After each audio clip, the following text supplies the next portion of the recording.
Avec ton one man show, t'es un peu en reconversion professionnelle quelque part, non? Ou c'est un autre métier par rapport à Michel? C'est un tournant un peu, c'est un tournant dans ma vie, ça c'est clair et net. Je suis en train de laisser certaines choses de côté. Là, quand j'ai joué ma première aux Trois Loups, il y avait 90 personnes.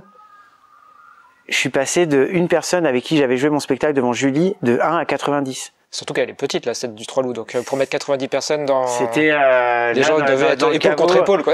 Dans le caveau, t'avais le monde, quoi, tu vois, qui était là. Mais il y a un côté qui est complètement... Tu vois, les gens me disent, mais t'as pas peur, t'as machin. Mais c'est suicidaire de faire ça.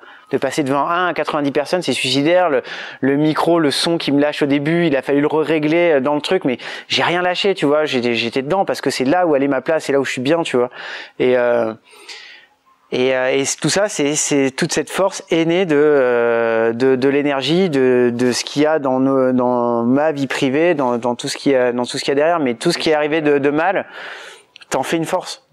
Tu vois, les échecs que j'ai eu, par exemple, je peux pas considérer que c'est un échec le Studio 4, mais je sais que l'orientation qu'on a pris avec Michel fait que Alexandre Astier, ça lui a moins plu et qu'il était trop chaud pour me faire venir dans Kaamelott, dans les films.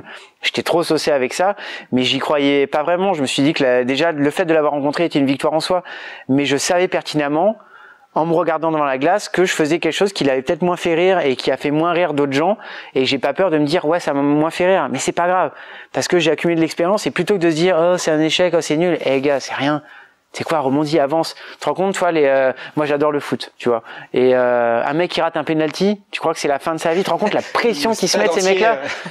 Et ben le mec il est mort là, mais c'est le roi du monde dans un mois, tu vois. Si la vie on n'arrête pas de baisser les bras et de plus y croire, on est foutu, tu vois.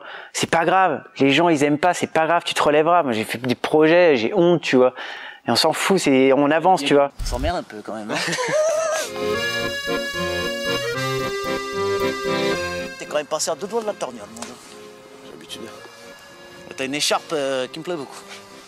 J'ai du mal à lever la main sur un type qui porte ça, moi. C'est pas les diables rouges, mais... Enfin, vache.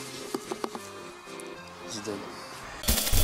Si vous êtes toujours là, c'est peut-être parce que vous voulez améliorer votre quotidien, vos projets ou votre entreprise en vous inspirant des réussites des autres.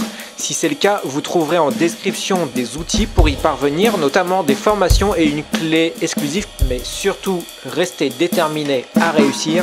Salut!